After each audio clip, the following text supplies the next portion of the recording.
Let's make the future bright. Dear sisters, mothers, daughters, and wives. Dear sisters, let us get closer to Allah. السلام عليكم ورحمة الله وبركاته. أعوذ بالله من الشيطان الرجيم. بسم الله الرحمن الرحيم. الحمد لله رب العالمين، والصلاة والسلام على الرسول الصادق الأمين محمد صلى الله عليه وسلم وعلى آله وصحبه أجمعين ومن تبعهم بإحسان إلى يوم الدين.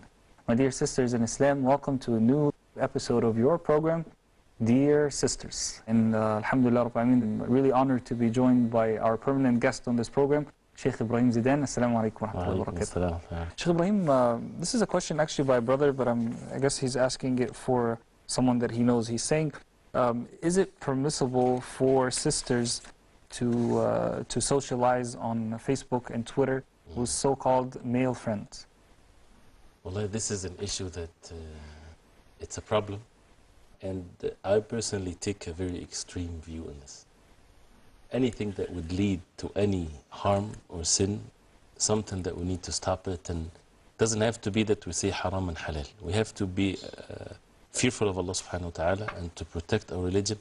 If we understand that the most important thing in our life to be protected is the religion, then many things in our life, we would leave some of the things that in the gray area for the sake of Allah subhanahu wa ta'ala so that we protect our religion. The issue with these types of things, I'm just going to ask questions. Allah subhanahu wa ta'ala ordered men and women to lower their gaze. How much harm is caused as a result of just opening pages like this, and how many pictures are being shown with women without hijab, with men in certain ways? How many times it's been there and people just see it and it becomes norm? The issue of chatting and things like that, it has some, shaitan works on these types of things so much to work on the emotions of the people. The relationship between men and women is not just about lowering the gaze, it's to be away from one another as long as they're not mahrams or whatever. So my question is, why would a man and a woman chat or talk with each other, and why? There's no reason, unless it's an emergency or something, unless right. I'm dying right now. Even in the forums that are, Muslims or da'wah or whatever, yes. Let's have da'wah practice for the sisters. And we talked about that before. Right. And let the brothers do their da'wah on their own. Shaitan comes in place. The Prophet ﷺ, the hadith, when he said if a woman goes out of her home, which is permissible, yes. right? Istashrafaha shaitan. The istashrafa meaning that the shaitan looks up to her like this. Yes. That means what? He's watching her. He's waiting for the moment to cause sins, right? That's in something that is already halal, and of course if she's observing what is right, she won't fall into the sins and others won't fall into a sin. So imagine going into an environment like this, it's like going outside, right? And you have people behind the screens, they're different than they are when they're face to face. They act differently. They say things differently. The sin becomes so much easier for the person, right? So we have to be careful. Plus, many times are being wasted.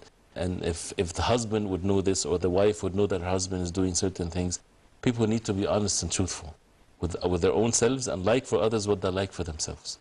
Because these types of sins, it does not stay within the person. It affects the whole family. And a wife doing something, her husband might fall into the same sin too.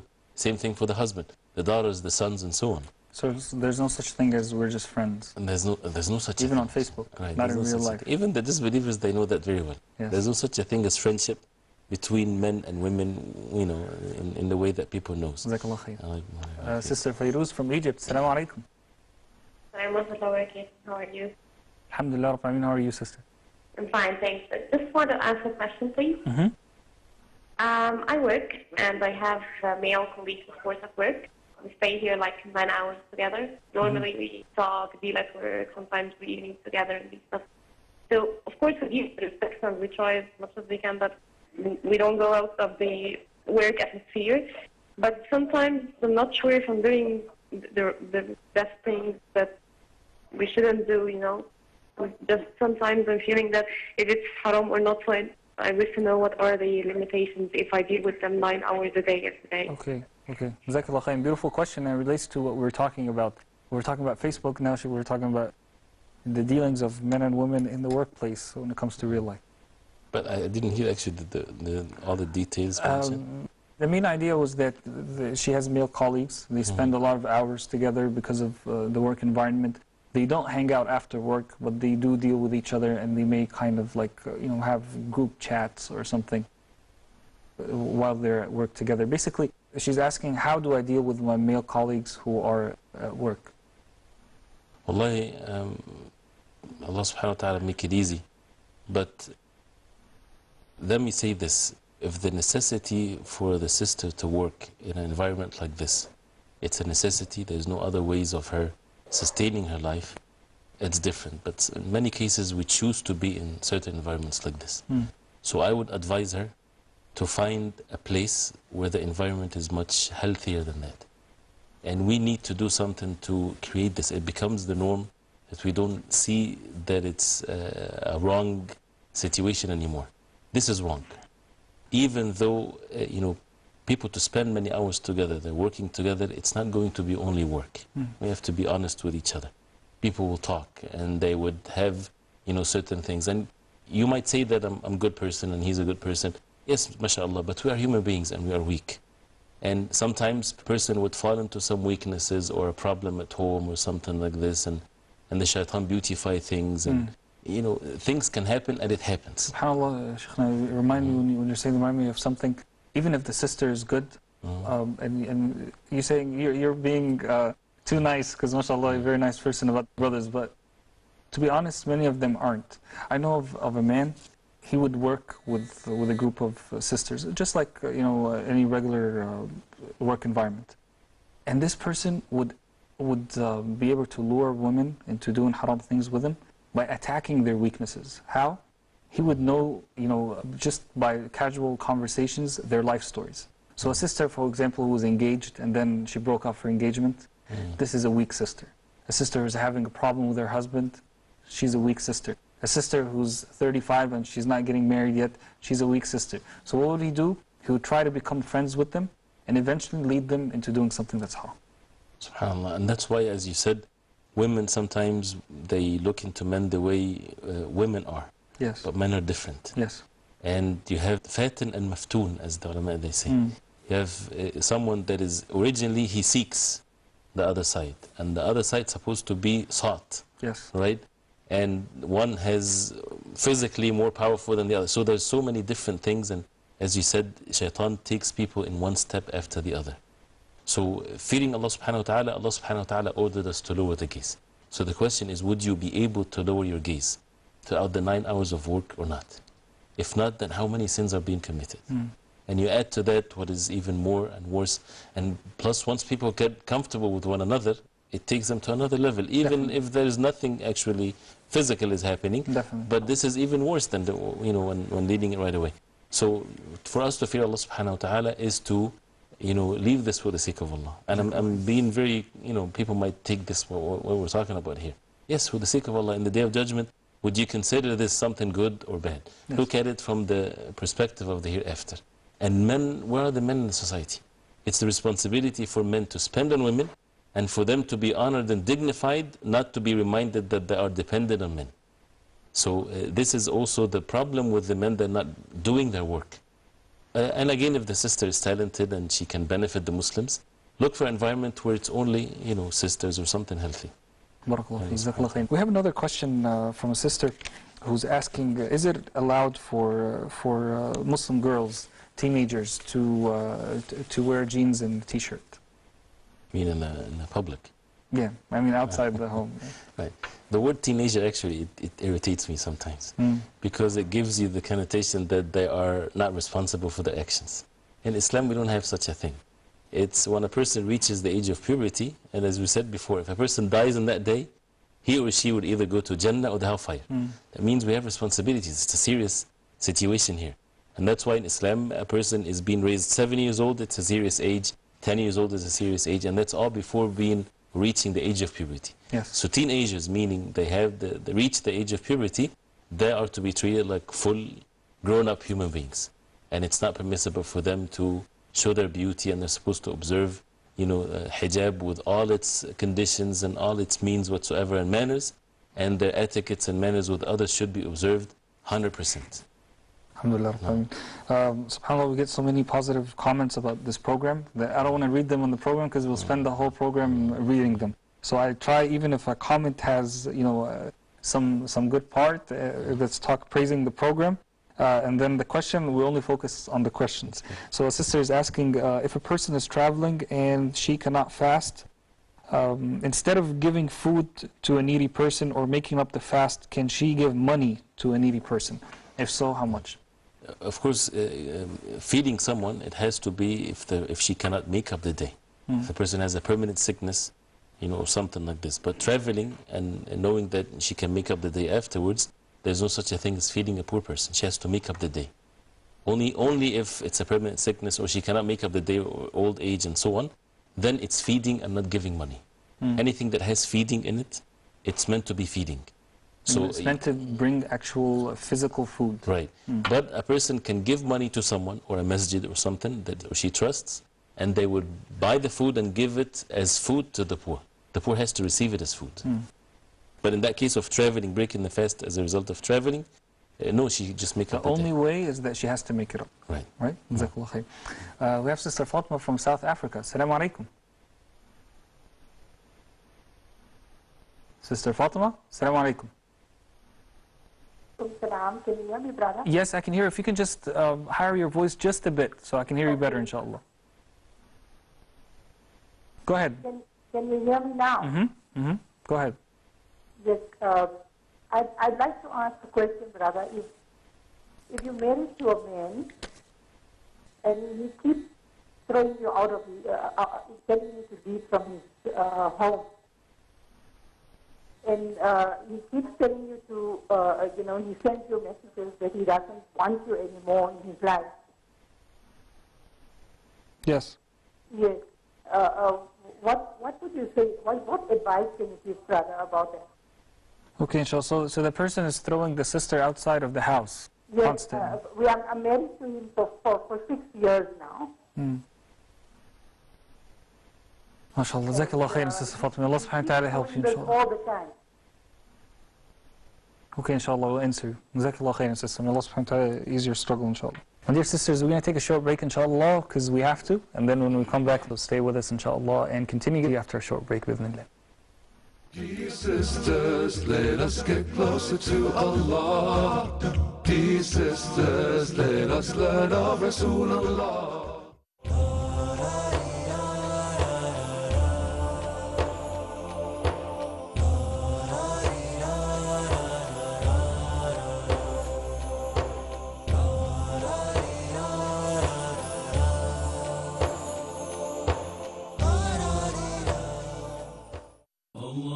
Assalamu alaikum wa rahmatullahi wa barakatuh. This is your brother in Islam, Mamdouh Muhammad.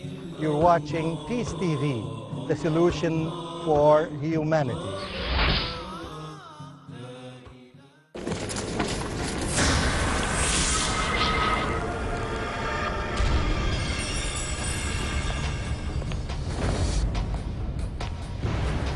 Today, one of the most common misconceptions in the world about Islam is that Islam was fed by the sword. But the noted historian, Delesi O'Leary, has a different opinion in his book, Islam at the Crossroads, on page number 8.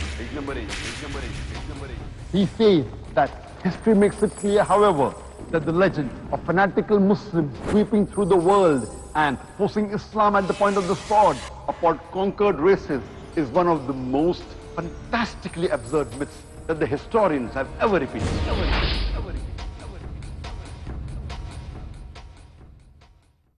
Islam covers all aspects of this life and the hereafter. We begin with the letter A. A is for what? A is for Allah subhanahu wa ta'ala, the creator of the heavens and the earth. The do's and don'ts, the freedom to choose, to decide our way of life. My prayer, my fasting, my zakah, my hajj, my slaughter. As per our wise creator's will or our uncertain human will. Everything is only for Allah subhanahu wa ta'ala. Bilal Ismail. Purification, a super important matter in our Sharia, as we will learn A to Z of purification. Appreciate the holistic approach of Islam in dealing with various affairs of life in A to Z series. Next on Peace TV. Dear sisters, let us get closer to Allah. Dear sisters, let us learn of Rasulullah. Assalamu alaikum wa rahmatullahi wa barakatuh. My dear sisters, welcome back to your program, Dear Sisters. We're continuing, inshallah, to answer your questions that are coming in. We have another question from a sister who's asking, is it allowed for Muslim girls, teenagers, to wear jeans and t-shirt? You mean in the public? Yeah, I mean outside the home. Right. The word teenager actually, it irritates me sometimes because it gives you the connotation that they are not responsible for their actions. In Islam, we don't have such a thing. It's when a person reaches the age of puberty, and as we said before, if a person dies on that day, he or she would either go to Jannah or the hellfire. That means we have responsibilities. It's a serious situation here. And that's why in Islam, a person is being raised 7 years old, it's a serious age, 10 years old is a serious age, and that's all before reaching the age of puberty. Yes. So teenagers, meaning they have reached the age of puberty, they are to be treated like full grown-up human beings. And it's not permissible for them to show their beauty, and they're supposed to observe, hijab with all its conditions and all its means whatsoever and manners, and their etiquettes and manners with others should be observed 100%. Alhamdulillah. SubhanAllah, we get so many positive comments about this program that I don't want to read them on the program because we'll spend the whole program reading them. So I try, even if a comment has, some good part, let's talk praising the program, and then the question, we only focus on the questions. So a sister is asking, if a person is traveling and she cannot fast, instead of giving food to a needy person or making up the fast, can she give money to a needy person? If so, how much?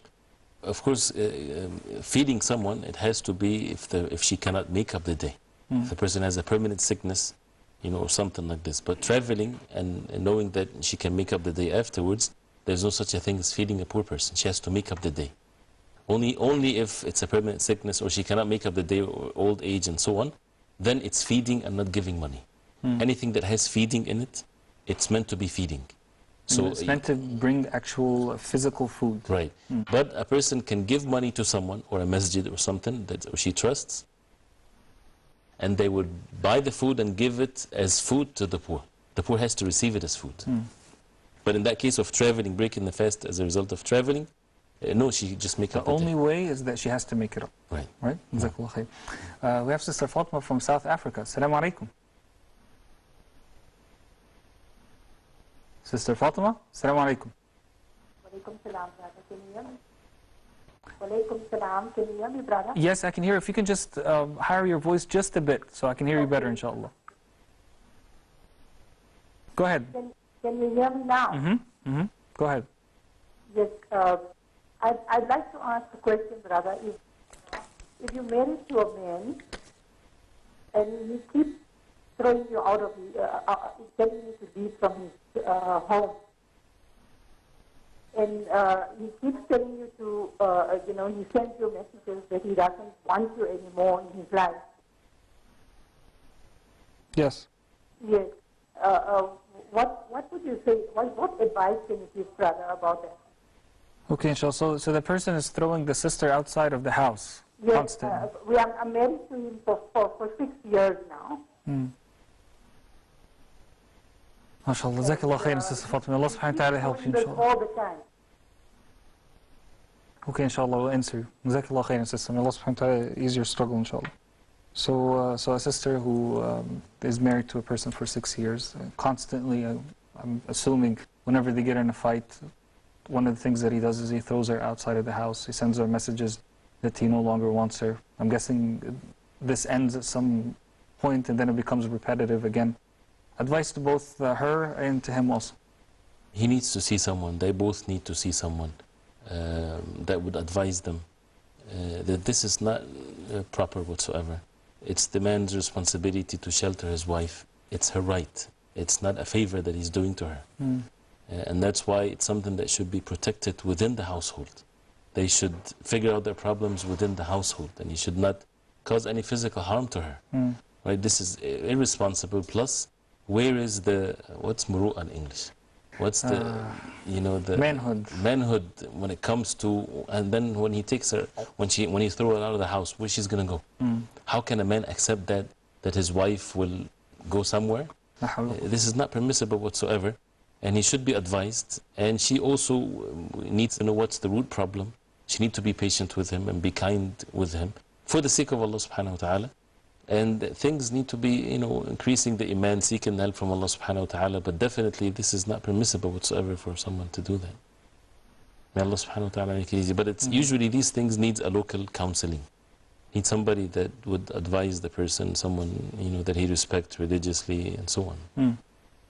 Jazakallah khair. SubhanAllah, we talked about problems today, marital problems. Let's talk about some of the hope for the family.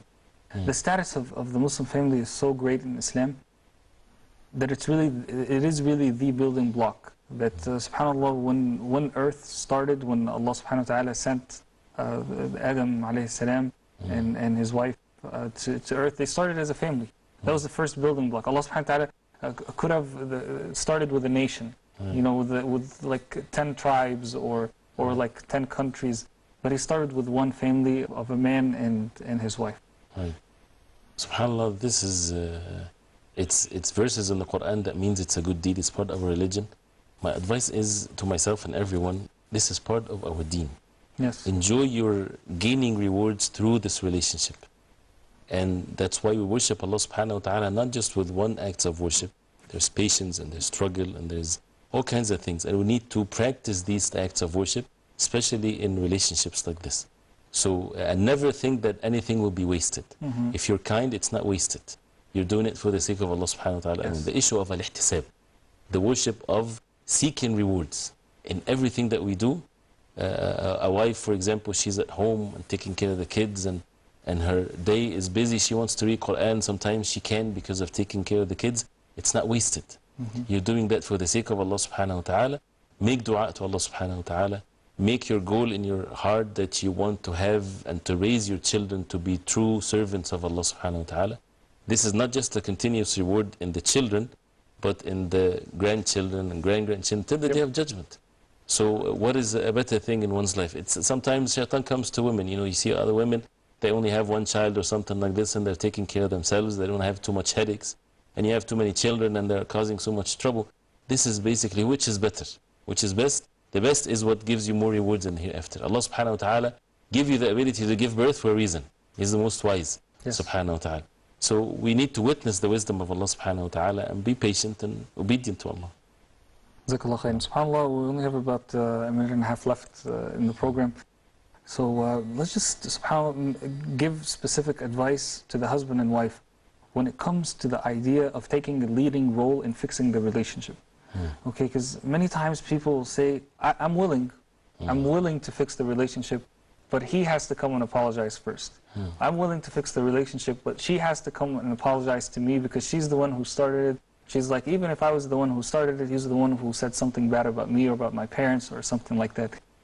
Give us some advice, inshallah, when it comes to taking a leading role, whether it's the man or the wife, when it comes to trying to mend the relationship and come back to the beautiful Islamic faith. Well, the main thing is reflect upon yourself first and see where's the problem in yourself. Be honest and be truthful with oneself because you know yourself very well. The other side, even if it's your wife, you don't have full control over her. And the same thing for the wife. So reflect upon yourself first, and you have a fault, even if it's her fault. And you have a fault as a woman, even if the husband has a fault.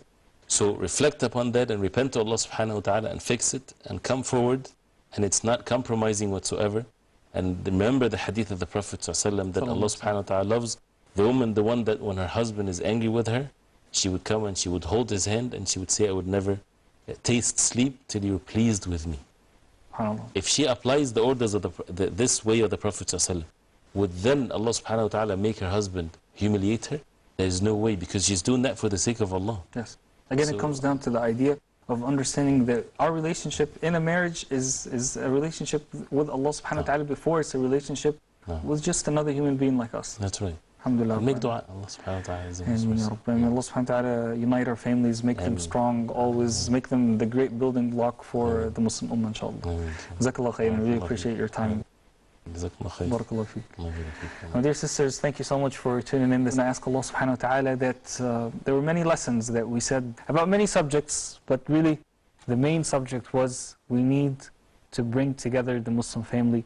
All of us need to take a leading role. It's not only about the husband who needs to take a leading role in fixing family problems. The sisters also have a great responsibility, and of course the husband has as well.